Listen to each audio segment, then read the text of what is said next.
Hello friends, എല്ലാവർക്കും ചെമ്മരിപ്പൂവിൻ്റെ പുതിയൊരു promo വീഡിയോയിലേക്ക് സ്വാഗതം. പ്രൊമോയുടെ തുടക്കത്തിൽ തന്നെ കാണിക്കുന്നത് നമ്മുടെ വർഷയിൽ പോയി മഹിമ കണ്ടതിന് ശേഷം ശ്രീകാന്തിനെയും പ്രിയയെയും ഇതുപോലെ സൂപ്പർ മാർക്കറ്റിൽ വെച്ച് കണ്ടു എന്നും അവരുടെ സംഭാഷണം ഒന്നും ശരിയല്ല എന്നും പ്രിയ ആളത്ര ശരിയൊന്നും അല്ല എന്നൊക്കെ രീതിക്ക് സംസാരിക്കേണ്ട. എന്നാൽ വർഷ ഇതൊന്നും വലിയ കാര്യമാക്കി എടുക്കുന്നില്ലേ.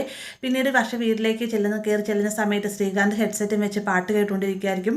അപ്പോൾ ഈ പാട്ട് കേട്ടുകൊണ്ടിരിക്കുന്നുണ്ടെന്ന് അതുപോലെ അമ്മ പറഞ്ഞ കാര്യങ്ങളെല്ലാം ഓർക്കുമ്പോഴത്തേക്കും വർഷയ്ക്ക് ദേഷ്യം ഇറക്കാനാകാതെ ശ്രീകാന്തിന് തലയാണ് വെച്ച് തല്ലുകയാണ്.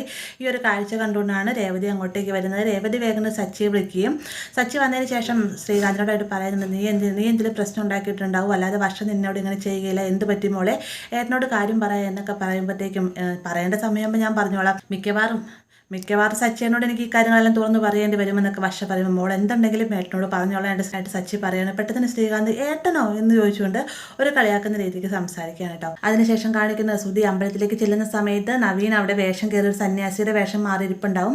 നവീനെ കാണുന്ന സമയം തന്നെ സുധിയുടെ സ്വഭാവം അറിയാലോ, ഒരു സന്യാസി അല്ല ഒരു ദിവ്യനാണെന്ന് തോന്നിക്കഴിഞ്ഞാൽ അദ്ദേഹത്തിന് അനുഗ്രഹം മേടിച്ചിട്ടാണ് സുധി അവിടെ നിന്ന് പോരുകയുള്ളൂ. അതുകൊണ്ട് തന്നെ നവീൻ്റെ അടുത്ത് ചെന്നിട്ട് നവീന് വേണ്ടിയുള്ള ദക്ഷിണയെ കൊടുത്ത് കാല് തൊട്ട് തൊഴാൻ തുടങ്ങുന്ന നേരത്ത് നവീൻ്റെ മുഖത്ത് ഇങ്ങനെ സൂക്ഷിച്ചു നോക്കാണ്ട് സുധിയുടെ കൂടെ ആ സമയത്ത് സുധി ഉണ്ടാവും. സുധിക്ക് നവീനെ കാണുമ്പോൾ തന്നെ ഇത് നവീനാണെന്നുള്ള കാര്യം വ്യക്തമാവുന്നുണ്ട്. അപ്പോൾ ഇത്രയുമാണ് പ്രൊമോയിൽ ഉൾപ്പെടുത്തിയിട്ടുള്ളത്. വീഡിയോ ഇഷ്ടമായി ലൈക്ക് ചെയ്യാനും കൂടെ ചാനൽ സബ്സ്ക്രൈബ് ചെയ്യാനും മറക്കരുത്.